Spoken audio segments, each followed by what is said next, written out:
안녕하세요. 오해 책방입니다. 오늘 소개해드릴 책은 지난번 예고에서 말씀드린 대로 베르나르 베르베르의 죽음입니다.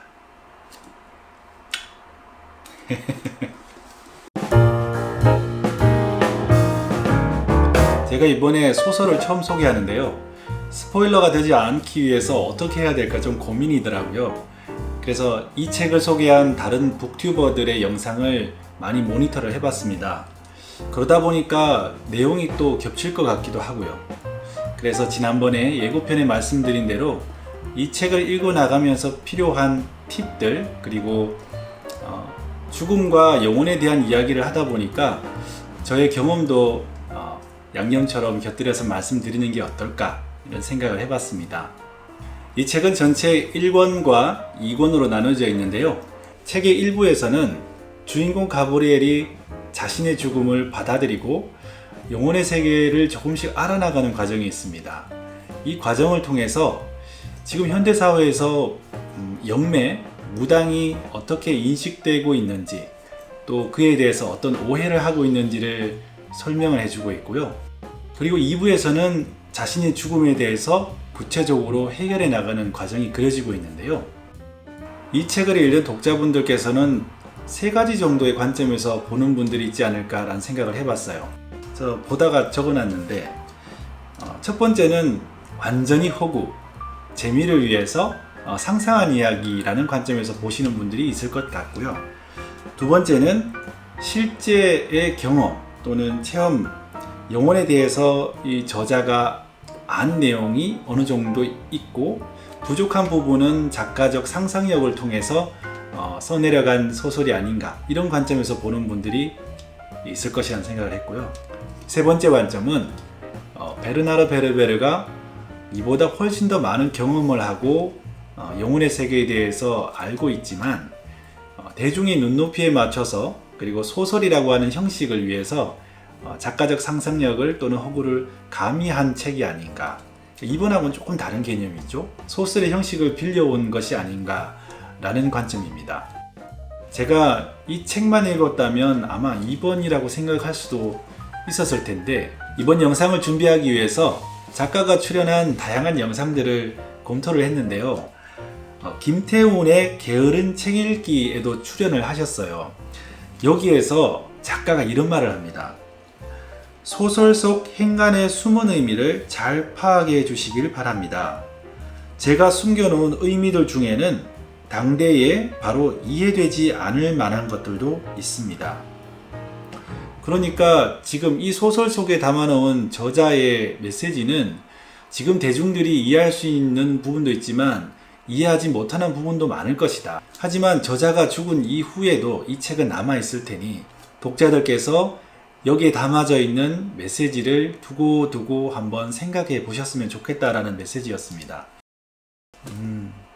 물론 이 책을 보는 독자분들의 각각의 관점은 다 다양할 수 있지만 저자는 세 번째 관점에서 글을 썼구나 라는 생각을 하게 됐습니다. 그래서 오늘 영상에서 몇 가지 드리는 팁은 아마 책을 읽으실 때 이 소설 속에 숨어져 있는 메시지를 조금 이해하는 데 도움이 되지 않을까 라는 기대를 해봅니다.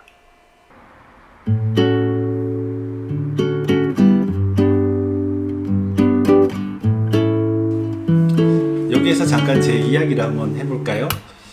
제가 죽음이라고 하는 개념을 처음 인식하게 된 것은 초등학교 2학년, 3학년 때쯤이었던 것 같아요. 그때는 어렸으니까 아버지와 어머니 사이에 같은 침대에 누워서 잠을 잤는데 그날따라 제가 잠이 잘 오지 않더라고요. 어머니와 아버지께서 먼저 잠에 막 드시는 차에 깜깜한 천정을 쳐다보고 있다가 문득 어머니에게 여쭤봤어요. 엄마, 사람이 죽으면 어떻게 돼? 그때 어머니께서 어떤 말씀을 하셨냐면 죽으면 뭐 어떻게 돼? 아무것도 없지. 그러시더라고요. 그리고 어머니께서는 깊은 잠에 드셨는데 저는 그 순간이 너무 무서운 거예요. 너무 공포스러운 거예요. 깜깜한 천장을 쳐다보고 있는데 죽음 이후에 아무것도 없는 세계를 상상을 해보니 상상이 안 되는 거죠. 아무것도 없기 때문에 의식할 수도 없고 상상할 수도 없는 세계인 거예요. 죽음이란 것이. 그 순간에 물론 그때 모든 생각이 다 든 건 아니고 그 이후에 조금씩 생각이 이제 보태어졌지만 그러면 내 삶의 의미가 뭐지라는 생각을 한 거예요. 그 어린 나이에. 죽고 난 다음에 아무것도 없는 것이라면 오늘 내 하루가 무슨 의미를 가지는 거지? 내가 어떻게 살든 어떤 방식으로 살든 무슨 의미를 가지는 거지? 그런 생각을 하게 되니까 죽음이 너무 공포스러운 거예요. 물론 제가 죽고 난 다음에 제가 살아온 흔적이 남아있어서 그것이 남아있는 사람들에게 긍정적인 영향을 주면 좋겠죠. 그런데 그 또한 나한테는 무슨 의미가 있냐 이거예요.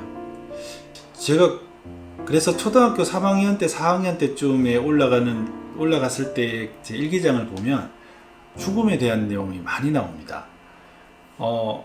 어머니께서 다행히 그 모든 일기장을 버리지 않고 소중하게 간직해 주셔서 제가 그때 일기장을 보게 되는데 저희 누님께서도 그 일기장을 보시고 너 사춘기가 빨리 왔나 보다 이렇게 표현하시던데요.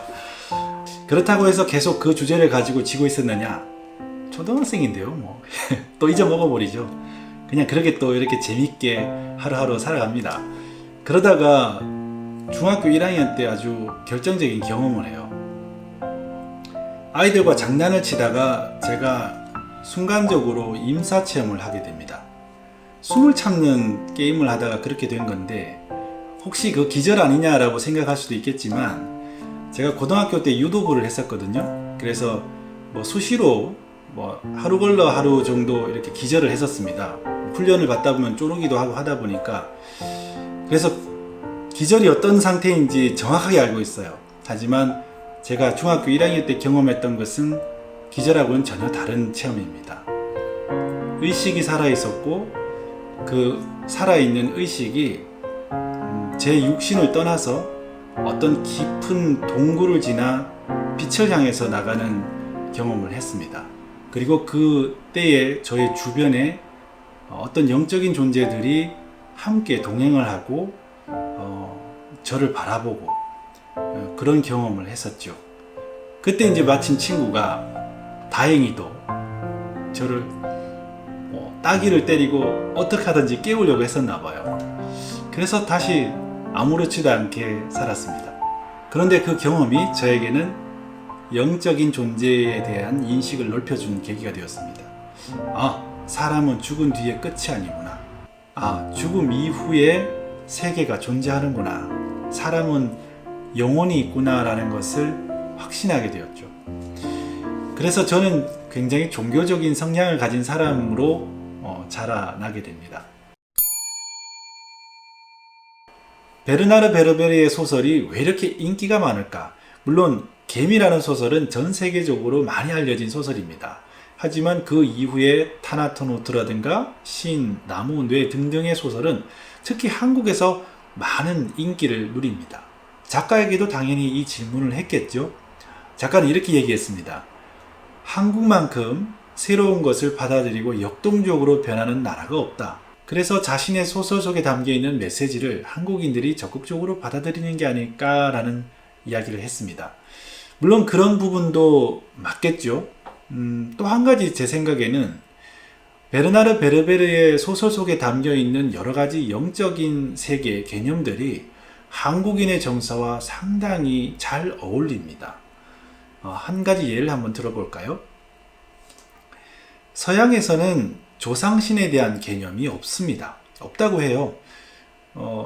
아는 분들께도 여쭤봐도 앤세스터리라고 하죠. 선조라는 용어는 있을지 몰라도 사람이 죽고 난 다음에 내 아버지가 어머니가 돌아가신 이후에 조상님들께서 나를 계속 지켜주고 곁에서 있는다라는 개념이 없다고 합니다. 그래서 보통 서양 사람들은 영매나 어떤 영적 체험을 할 때 자기를 지켜주는 신을 수호천사로 많이 인식을 합니다. 그런 용어가 있습니다. 그런데 이 소설에서는 그 수호천사의 역할을 하는 주요한 인물이 가브리엘의 할아버지로 등장합니다. 우리의 조상신과 똑같은 개념이죠. 할아버지가 이런 말을 합니다. 나는 죽고 난 다음에 너를 잠시도 떠난 적이 없어 라고 해요. 그리고 네가 소설을 쓰는데 내가 많은 영향, 도움을 주었어 라고 얘기합니다. 자, 그 외에도 소설 속에 담겨있는 영혼의 세계에 대한 몇 가지 신비를 한번 짚어볼까요? 이 책의 2부에서는 작가가 생각하는 영매의 능력이 어디에 있는지 알 수 있는 단서가 있습니다. 너무 자세히 이야기하면 스포일러가 될 테니까 간단하게요. 루시가 어떤 사건 때문에 자신의 몸을 대신 가브리엘에게 빌려주는 일이 생깁니다. 루시의 몸으로 들어온 가브리엘은 루시의 영매 능력을 그대로 발휘를 하게 됩니다. 그때 루시가 나의 뇌에 있는 영매 능력을 잃어버리지 않았구나 라는 표현을 합니다. 그러니까 영매 능력은, 즉 신과 소통할 수 있는, 신의 세계와 소통할 수 있는 능력은 영혼에 있는 것이 아니라 육체에 있는 것으로 이야기를 하고 있죠. 그러면 또 한 가지 이야기가 생겨납니다. 나의 육신에 영매 능력이 있다면 이것은 육체를 가진 모든 사람들이 신과 소통할 수 있는 능력을 개발할 수 있다라고 생각해 볼 수 있지 않을까요? 영매인 루시에게 많은 사람들이 찾아옵니다. 특히나 정치를 하시는 분들도 찾아오죠. 그리고 옛날부터, 고대로부터 정치를 하는 사람, 어떤 높은 자리에 있는 사람들은 곁에 자신의 영매를 두었다라는 표현을 합니다. 우리나라에도 마찬가지죠. 많은 분들이 집을 옮길 때나 또 여러 가지 이유로 개인적인 문제로 무당을 찾습니다. 가서 위로도 받고 메시지도 받고 실제 도움을 얻죠. 얼마 전에 이제 있었던 일인데, 제가 잘 가는 가게에 일하시는 분이 이런 질문을 하시는 거예요. 혹시 좀 알고 있는 유명한 무당집이 있냐고. 그래서 제가 왜요? 그랬더니 좀 고민이 있긴 한데 어디 가서 좀 물어봐야 될지를 모르겠다라고 하시더라고요. 근데 무당에 대해서 어떻게 생각하시냐고 묻더라고요. 그래서 보통 우리 한국 문화의 무속 문화에서는 이런 표현을 하잖아요. 신발이 좀 세다, 신발이 약하다. 이런 개별적인 차이는 있을지 몰라도 그분들이 실제로 어떤 영적 존재에게 메시지를 받고 아름기를 받기 때문에 저는 절대로 그분들을 과시하거나 무시해서는 안 된다고 생각한다라고 말씀드렸어요. 그러니까 그분이 안 그래도 그것 때문에 고민이 많았는데 묻기를 잘했다고 그러시더라고요. 대신 이런 단서를 하나 말씀드렸어요. 그렇다고 해서 그분들이 이야기하는 것에 전적으로 의지를 해서는 안 된다고 생각한다. 왜냐하면 사람은 누구나 영적인 존재이고 자신의 상황에 대해서 제일 잘 파악할 수 있는 존재는 자기 자신이 되어야 된다. 그러니 참고 삼아, 좀 마음이 급할 때는 참고 삼아 갈 수는 있겠지만 결과적으로는 나 스스로가 내 상황을 바라볼 수 있는 능력을 키워야 되지 않겠느냐. 주변에서 어떤 이야기를 조언을 받을 수는 있고 무당이든 어떤 존재든 어떤 사람이든 간에 조언은 받을 수 있을지 몰라도 결국 자기 자신이 자신에 대해서 가장 잘 알아야 되는 거죠. 그랬을 때 확신도 할 수 있고요. 그렇지 않으면 계속해서 다른 사람에게 의지를 하게 되겠죠. 그럼 그건 어떻게 해요? 라고 물으시더라고요. 그래서 아침이나 저녁 혼자 있는 시간에 조용히 앉아서 깊은 호흡과 함께 명상을 하시다 보면, 조금만 하시다 보면 자연스럽게 자신의 모습을 객관적으로 바라볼 수 있을 것이다. 그 외에도 여러 가지 흥미로운 영적 세계에 대한 이야기들이 나오는데 주인공 가브리엘의 형이 영혼과 소통할 수 있는 기계장치를 개발할 때 그것을 도와주는 영혼이 등장합니다. 이건 소설 속에서 한번 확인해 보시고요. 또 약물 중독이라든가 알코올 중독 환자의 경우에 그 사람의 중독 성향뿐만 아니라 영혼의 세계에서도 술이나 약물을 좋아하는 영혼들이 있다는 거죠. 그래서 그 사람을 통해서 자신들의 욕망을 채워나가는 장면들이 나옵니다. 그리고 마찬가지로 사람이 어떤 마음을 먹느냐에 따라서 그 일을 도와주는 영혼들이 있다고 합니다. 내가 만약 나쁜 마음을 품고 누군가의 물건을 훔치려고 하면 도둑 영혼이 와서 그 일을 함께 하는 거죠. 내가 어떤 옳은 일을 하고 정의로운 마음을 품고 행동을 하면 그 일을 도와주는 정의로운 영혼들이 와서, 예를 들어서 어떤 장군이라든가, 우리 조상님들이 옛날부터 이런 표현들 많이 하시잖아요. 사람이 정의로우면은 천지가 도와준다고.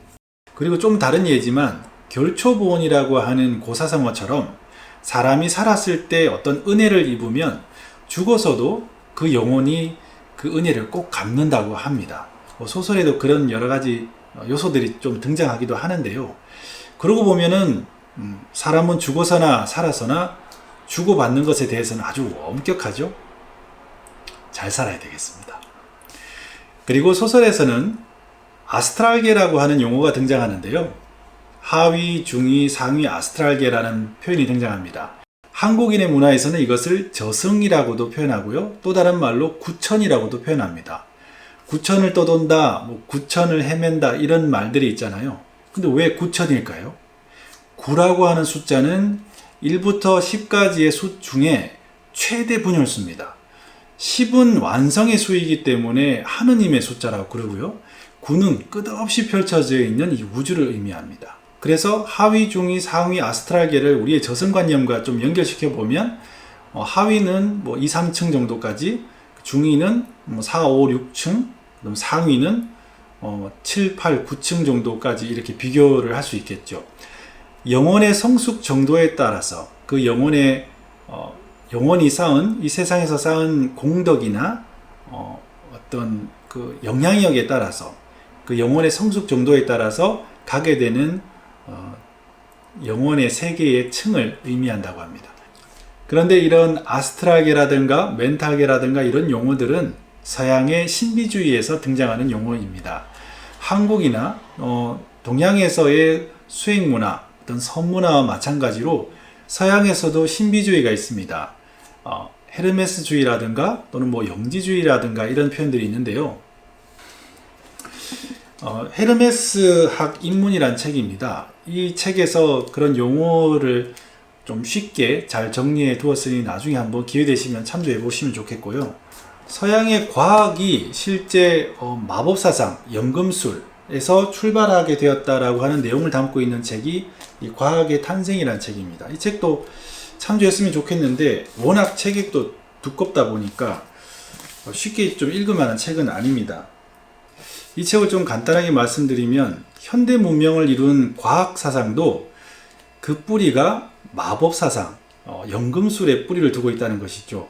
그리고 더 근원으로 들어가 보면 이집트와 이슬람, 더 근원으로 들어가 보면 슈메르까지 연결이 된다고 합니다. 슈메르 문명의 연구가인 크레머 박사는 슈메르 문명은 이미 완성된 문화를 가지고 동쪽에서 건너왔다라고 표현해요. 그러면 인류의 어떤 고대 문화 속에서는 동양과 서양이 서로 소통하는 어떤 문화가 있었지 않나라고 추측을 해볼 수 있습니다. 이 부분은 좀 더 공부를 해보고 연구를 해봐야 될 문제인 것 같아요. 그 외에 동양의 수행 문화라든가 서양의 신비주의와 관련된 여러 가지 참고 서적이 있긴 한데 제가 저자를 직접 만나보지는 못했으니까요. 베르나르 베르베르께서 이런 헤르메스주의라든가 또는 유대인 카발라라든가 이런 쪽에 영향을 받으셨는지는 정확하게 잘 모르겠습니다. 하지만 분명히 소설에 등장하는 여러 가지 세계관은 이런 부분들의 요소를 가져와서 만들어진 것이기 때문에 적어도 참고는 했지 않았을까라고 생각하고요. 워낙 유명하신 분이니까 그런 기회가 있을지는 모르지만 가능하다면 언젠가는 꼭 이런 내용을 가지고 좀 더 깊이 있는 대화를 나눠봤으면 좋겠다라는 생각을 해봤어요. 공중파 방송이라든가 이런 강연회에서는 쉽게 할 수 없는 이야기들이다 보니까 좀 더 한 단계 더 나아간 대화를 나눠봤으면 좋겠다라고 하는 생각을 해봤습니다. 동양의 수행 문화와 서양의 신비주의는 조금 분명히 차이점을 가지지만 영혼이 성숙해서 이 우주와 합일된 인간상을 지향하고 있다는 점에서는 공통점이죠. 그래서 저자가 말한 소설 속에 숨겨진 여러 가지 메시지는 바로 이런 인간이 성숙해 나가야 할, 인간의 영혼이 성숙해 나가야 할 어떤 지향점에 관한 내용들이 아닌가라는 생각을 해봤고요. 소설을 읽으면서 좀 도움이 될 만한 영혼의 세계의 여러 가지 신비에 대해서 몇 가지 좀 짚어봤습니다. 다루어야 될 소재들이 너무 많긴 한데 내용이 또 계속 길어질 수는 없으니까 이쯤에서 마무리하도록 할게요.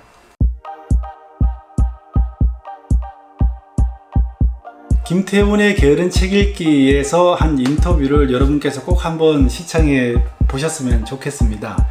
여기에서 나누는 인터뷰 중에 참 그 베르나르 베르베르 작가에 대한 그 매력을 느낄 수 있는 요소들이 너무 많고요. 한국을 정말 많이 사랑하는구나 라는 것도 느낄 수 있고요. 저자가 그 예전에 2000년도 초에 이제 한국을 방문했을 때 후에마이라고 하는 방송을 한번 출연하신 적이 있는데, 자신은 어떤 사람인가, 후에마이라는 질문에 대한 이야기로 자신의 전생에 대한 이야기를 했어요. 그리고 최근에 어디선가 들은 이야기인데, 다음 이야기는 환생에 대한 이야기를 쓰고 싶다라고 하셨대요. 그러면 베르나르 베르베르가 쓴 책이 여러 권이 되지만 하나의 시리즈가 아닌가라는 생각을 하게 됩니다. 다른 소재들로 책들을 내고 있지만 결국 저자가 이야기하고자 하는 것은 전체 한 권의 책이 아닌가라는 생각을 해보게 됩니다.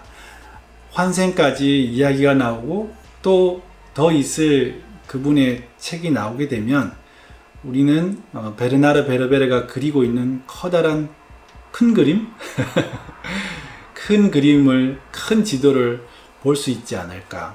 소설의 주인공인 가브리엘은 심장병을 앓고 있습니다. 실제로 베르나르 베르베르 저자께서도 심장병을 앓고 있다고 합니다. 살아가는 하루하루가 기적이라고 해요. 이 소설 속에 등장하는 가브리엘은 저자 자신을 녹여낸 인물이라고 합니다. 루시가 아침에 일어나서 기도를 하죠. 살아있음에 감사드립니다. 육신을 가지고 있음에 감사드립니다. 그 기도는 또한 저자의 기도이기도 합니다. 저도 아침마다 일어나면 기도를 합니다. 저에게 이 하루를 주셔서 감사합니다. 부디 이 받은 하루에 소임을 다하게 해주시고 제가 올바른 길로 갈 수 있도록, 올바른 선택을 할 수 있도록 늘 곁에서 지켜주십시오 라고 기도를 하죠. 부디 저자께서 그 기적 같은 하루하루가 좀 더 오랫동안 지속되기를 바랍니다. 그의 심장이 더 오랜 시간을 버텨주기를 기도합니다. 제가 이야기거리로 준비한 저 개인의 여러 가지 영적 체험들, 이런 부분들은 다 간소하게 정리하기로 하고요. 오늘 이야기는 이 정도로 마무리하도록 하겠습니다. 오늘 새벽에 2시 반쯤에 제가 문득 잠을 깼어요. 몸은 그대로 누워 있는데 정신은 깨 있는 상황이었습니다. 그런데 제가 우주 밖으로 나와 있더라고요. 그리고 저의 아이 2명이 이런 이야기를 하는 걸 들었습니다. 이번 생에서는 내가 이런 걸 실컷 했으니 다음 생에서는 이걸 해야 영적인 성숙을 이룰 수 있어. 그러려면 지금의 아빠, 저죠. 지금의 부모님께 태어나야 돼. 물론 개꿈일 수도 있습니다만 두 가지는 크게 와닿았습니다. 우리 아이들이 저에게 온 것은 우연이 아니다. 다 이유가 있다. 그리고 또 하나, 이 우주는 모든 것을 기억하고 있구나. 영상을 준비하면서 좀 걱정되는 부분이기도 하지만 여러분들께서 어떻게 받아들여셨을지 잘 모르겠습니다. 하지만 솔직한 저의 경험이고요. 이 책을 읽으시면서 참고를 해주시면 좋을 것 같습니다. 제 목소리가 지금 많이 쉬었죠? 실제로 녹화 시간은 굉장히 길고 많은 이야기를 했지만 많은 부분은 덜어내고 간소하게 정리한 것이 이 정도의 영상이었습니다. 저자의 다음 책이 참 기다려지네요. 저자가 그리고 있는 긴 이야기의 윤곽을 조금 더 빨리 알았으면 좋겠다라는 욕심이 생깁니다. 지금까지 오후의 책방, 오늘의 책은 베르나르 베르베르의 죽음이었습니다. 감사합니다.